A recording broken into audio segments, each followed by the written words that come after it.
Seçicilərim mənə dərmanların təlimatlandırıcı içilik vərəqini veriblər. Qəzet yazırsınız, bu qədər izahat olar.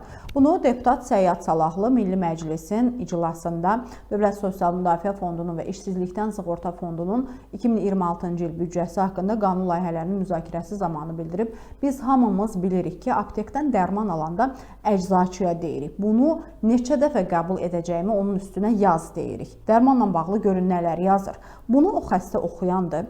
Bunun əsəbləri onsuz da korlanıb. Çoxu da yaşlı adamlardır deyə deputat belə bir açıqlama verib. Spiker Sahibə Qafarova deputatın fikirlərinə münasibət bildirib. Səyyad müəllim, orada bir az yazılsa deyəcəksiniz ki, niyə o söz yazılmayıb? Siz nə danışırsınız? Dünyada qəbul edilmiş təcrübə var ki, dərman vasitəsilə bağlı mütləq qutunun içində izahat kağızı olur. Başqa cür ola bilməz.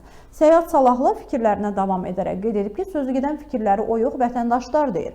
Bunları mənə cəmaət verir. Bu mütəxəssislər həkimlər üçündür ki, istiqamət götürüb xəstəyə bir yol göstərsinlər. Bunlar xəstəyə lazım deyil. Heç kim oxumur. Cəmaət bunu oxuyanda başa düşməlidir ki, xalq dilində olmalıdır. Əgər sən bunu dərman qutusunun içinə qoyub xəstəyə satırsansa, onun başa düşə biləcəyi dildə danış.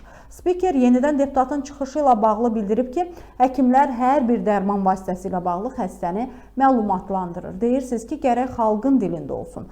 Həkim hər bir regionun dialekti ilə xəstəyə başa salır ki, dərmanı bir dəfə və ya 2 dəfə iç.